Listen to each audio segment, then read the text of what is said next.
आज का दिन आज का दिन वर्ष में एक बार आता है। और एक बार जो वर्ष में आता है साथियों, तो आज गणेश चतुर्थी के पावन पर्व की आपको अगेन आपको बहुत बहुत बधाई, ढेर सारी शुभकामनाएं। आपको मेरी तरफ से, मेरे परिवार की तरफ से, मेरे सभी ग्रेट गुरुओं की तरफ से आपको ढेर सारी बधाई, ढेर सारी शुभकामनाएं। गणेश जी महाराज की कृपा कहीं कि हमारे आप सबके ऊपर लगातार बनी है और आगे भी बनी रहेगी। और जिन पर भी कम है उन पर ज्यादा होने वाले है, इतना मुझे पूरा विश्वास है। तो आइए साथियों, आज के दिन की शुरुआत हम एक कहानी के साथ में करते हैं। एक बार क्या हुआ था साथियों, कुबेर जी महाराज थे, कुबेर जी। तो कुबेर जी को क्या हुआ, एकदम से बड़ा प्राउड हो जाता कि कुबेर जी तो आपको पता है साथियों, ढेर सारा धन भंडार है उनके पास, तो धन का भंडार है साथियों, खजाना है पूरा। तो अभी एक बार क्या होता है उनको, ऐसा करके प्राउड आ जाता है, घमंड आ जाता है कि यार मेरे पास इतनी धन दौलत है, इतना सब कुछ है, मेरे बराबर तो इस पृथ्वी लोक पे कोई व्यक्ति है ही नहीं। मैं तो एकदम धन का देवता हूँ, कुबेर। तो साथियों ऐसा घमंड आ जाता, उन्हें लगा कि यार मेरी अब धन दौलत है तो सही मेरे पास में, लेकिन मैं क्या करूं, इसको मैं दिखाऊं कैसे लोगों को। मैं इसको दिखाना चाहता हूँ मेरे पास कितनी धन दौलत है। तो उन्होंने क्या किया कि मैं सारे देवताओं को एक बार आमंत्रित करता हूँ, घर पे भोजन खिलाता हूँ, और भोजन कराने के बाद में तब जाके सबको अपने दिखाऊंगा, अपनी धन दौलत दिखाऊंगा कि भाई मैं कितना बड़ा बड़ा आदमी हूँ। तो उन्होंने क्या किया, सबको निमंत्रण भेजा, सभी देवताओं को। अब सब देवताओं को निमंत्रण भेजा तो उधर में क्या होता है साथियों, उन्होंने बोला कि सब देवताओं के निमंत्रण से पहले मैं सबसे पहले मैं अपने यहाँ जो आमंत्रित यानी भोजन करने के लिए बुलाऊं, तो सबसे पहले साथियों देवों को देव महादेव, पहले महादेव जी को मैं दर्शन कर भोजन करने के लिए बुलाता हूँ। तो वो महादेव जी के पास स्पेशली जाते हैं, और जाने के बाद महादेव जी से बोलते हैं कि प्रभु, ऐसे ऐसे करके मैंने एक भोज का आयोजन रखा है, और आप पधारें और चल के आप भोजन प्राप्त करें, मुझे बहुत अच्छा लगेगा। और साथियों, अब चूंकि भोलेनाथ जी तो भोलेनाथ जी है साथियों, अब वो समझ गए उसकी मंशा के आखिर में ये कर क्या रहा है, इसके मन में चल क्या रहा है। तो वो समझ गए कि कहने कहीं इसका इरादा वो ठीक नहीं है, ये जो भोजन जो करा रहा है इसका इरादा ठीक नहीं है। तो साथी भोलेनाथ जी ने क्या कहा कि कुबेर जी अभी क्या है कि भाई देखो मेरे पास काम ज्यादा है, पूरी पृथ्वी लोक को मुझे संभालना है, तो अभी क्या है कि मेरे पास समय तो नहीं है, लेकिन एक काम करो, मैं तो नहीं जा सकता, लेकिन मेरे जो बेटे हैं गणेश जी को ले जाओ। और वो साथियों क्या है, गणेश जी को उनके साथ में भेज देते, गणेश जी को भेज देते, चले जाते, ठीक है कोई बात नहीं, आप नहीं तो बेटे से ही बात तो एक ही है। और साथियों वो चले जाते हैं। पहले तो गणेश जी को पूरे अपने उसका भ्रमण कराते हैं, पूरे भंडार का, क्योंकि उनका इरादा तो यही था ना, सबको दिखाना। तो पहले तो पूरे भंडार के दर्शन कराते हैं, और दिखाने के बाद में फिर भोजन का समय आता है तो भोजन पर बैठ जाते हैं। अब भोजन के बाद में साथियों गणेश जी भोजन करना शुरू करते हैं। भोजन आ गया, इसके बाद में लाओ जी पूड़ी, लाओ जी सब्जी, लाओ जी खीर, लाओ जी खीर, लाओ जी पूड़ी, लाओ जी सब्जी, खाते चले जा रहे हैं, उधर से आते चले जा रहे हैं, लाओ जी खीर, लाओ जी पूड़ी, लाओ जी सब्जी, लाओ जी ये वाला, ये चीज, ये चीज, ये चीज, खीर पूड़ी, लाओ जी, लाओ जी। लाते चले जा रहे हैं, लाते चले जा रहे हैं, गणेश जी खाते चले जा रहे हैं, उधर से लाते चले जा रहे हैं, और लाओ जी, और लाओ जी खीर लाओ, और लाओ जी पूड़ी लाओ, और लाओ जी सब्जी लाओ, लगातार खाते चले जा रहे हैं, खाते चले जा रहे हैं, खाते चले जा रहे हैं, पूरी सब्जी आती चली जा रही है, आती चली जा रही है। और साथियों, और लेकिन वो गणेश जी क्या है, वो झिकने का नाम ही नहीं ले रहे। बोल रहे जी लाओ जी और लाओ, मेरी तो भूख बढ़ती चली जा रही है, पता नहीं कैसा भोजन आपने बनाया है, और लाओ जी और लाओ और लाओ और लाओ।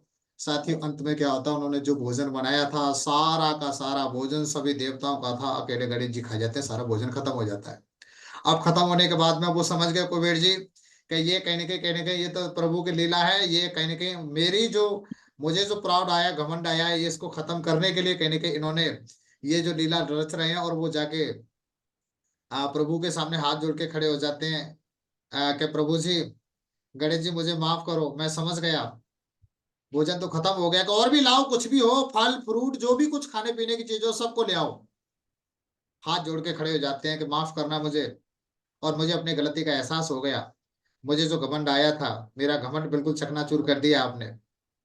और साथियों इसके बाद में मैं बोला ठीक है भाई। और गणेश जी फिर वहां से खाना खाने के बाद में, और वहां से साथियों चल निकलते हैं। गणेश जी जैसे ही चल निकलते हैं, तो अब चूंकि गणेश जी की जो सवारी थी मूसक, अपने वाहन पर मूसक राज सवार हो जाते हैं, और चलते हैं तो साथियों अब वजन इतना हो चुका था गणेश जी का कि मूसक राज था, वो मूसक जो थे वो भी उनका वजन नहीं सहन कर पाए और वो उससे गिर जाते हैं, बैलेंस बिगड़ जाता है। और गिरने के बाद में गणेश जी बोलता है, अरे क्या यार ये तुमने मेरे कपड़े वपड़े खराब कर दिए यार, इतना बताओ बढ़िया तरीके से दावत वावत खा के आया और आपने तो ऐसा कर दिया, बताइए।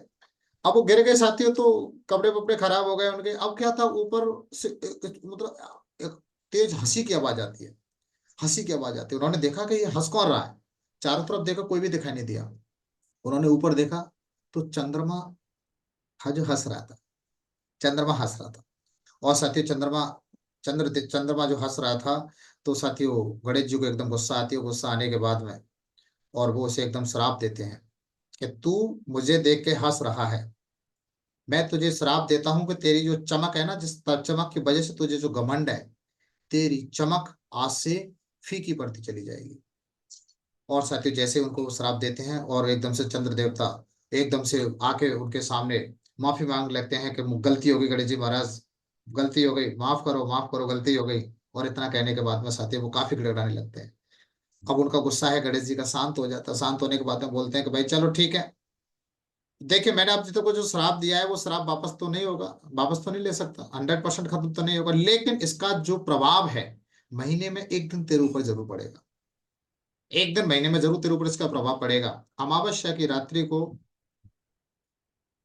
तेरी जो चमक है वो किसी को दिखाई नहीं देगी। और तभी से साथियों अमावस्या की रात को आपको पता है कि वो जो चंद्रमा होता है वो दिखाई नहीं देता, अंधेरी रात और के रूप में तो वहां दिखाई नहीं देता साथियों। लेकिन उन्होंने एक वरदान और दिया कि मैं तेरे को एक वरदान और देता हूं, जब भी गणेश चतुर्थी आएगी तो तेरी मेरे साथ में पूजा होगी, तेरी मेरे साथ में पूजा होगी। तो साथियों गणेश चतुर्थी के दिन गणेश जी के साथ साथ चंद्रमा को भी जो व्रत रखा जाता है, तो चंद्रमा को भी अर्घ दिया जाता है, तब जाके कहीं ना कहीं जो व्रत होता है वो खुलता है साथियों, व्रत खुलता है। और जो अमावस्या के दिन जो आपके दर्शन करेगा वो दोष का भागी बनेगा। उसके अमावस्या के दिन जो आपके दर्शन करेगा वो दोष का भागी बनेगा। तो इसी दिन अमावस्या की रात को चंद्रमा के दर्शन नहीं किए जाते हैं, ऐसा कहा जाता है साथियों कि वो दोष का भागी बनता है।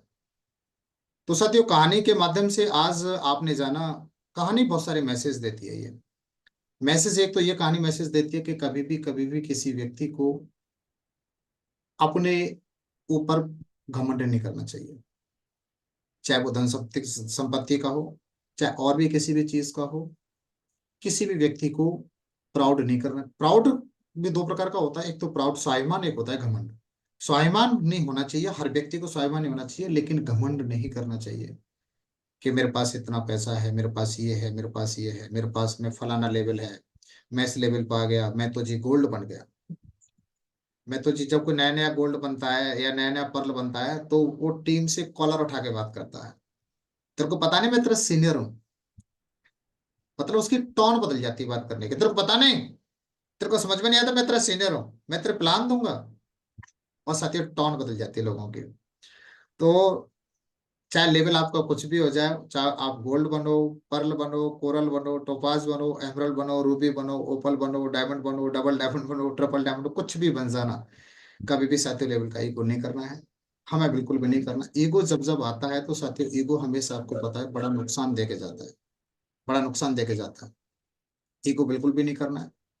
और हमेशा साथियों कभी भी किसी दूसरे की समस्या पर, पहला मैसेज हमें मिला, दूसरा मैसेज हमें ये मिला, कभी भी किसी व्यक्ति, यदि कोई व्यक्ति परेशानी में है, यदि कोई व्यक्ति किसी दिक्कत में है, तो कभी भी हमें किसी व्यक्ति का मजाक नहीं उड़ाना। हाँ देख तू मेरे साथ ज्वाइन हुआ था, तेरा लेवल देख, मेरा लेवल देख, तू अभी वहीं को वहीं पढ़ा है, देख मैं यहाँ गया। कभी भी किसी व्यक्ति का मजाक नहीं बनाना चाहिए, क्योंकि साथियों मजाक जब बनाते हैं ना, सच में ये प्रकृति के अंदर सब कुछ जाता है। एक दिन हम स्वयं इतनी बड़ी मजाक बनते हैं, जब हम देखते हैं अरे यार, बहुत से लोग क्या करते हैं जब एक दूसरे आगे, चूंकि ये देखिए ये तो साथियों होता है, कभी किसी का लेवल पहले बढ़ेगा बाद में बढ़ेगा, मंजिल तो सबकी एक ही है ना, क्या फर्क पड़ता है, क्या फर्क पड़ता है किसी का आगे बढ़ गया, अरे एक दिन वो भी पहुंचेंगे, एक दिन सब पहुंचना तो सबको, मंजिल तो एक ही है, कोई पहले कभी बाद में। तो कभी भी किसी व्यक्ति का मजाक नहीं उड़ाना चाहिए। बहुत से लोग क्या करते हैं साथियों, इनडायरेक्ट में एक दूसरे का मजाक बनाते हैं, ऐसा कर, तो ऐसा बिल्कुल भी नहीं करना है। तो आज की कहानी के माध्यम से हमने ये मैसेज दिया, गणेश चतुर्थी के दिन आज गणेश जी महाराज की कहानी के माध्यम से ये जो मैसेज मिला है, इस मैसेज को हमें अपने जीवन में जरूर उतारना है। तो बहुत बहुत धन्यवाद साथियों, बहुत बहुत धन्यवाद आप सभी का, बहुत बहुत धन्यवाद। आपने बिल्कुल इतने इत्मीनान के साथ आज की इस कहानी को सुना और आज के मैसेज के लिए बहुत बहुत धन्यवाद, बहुत बहुत।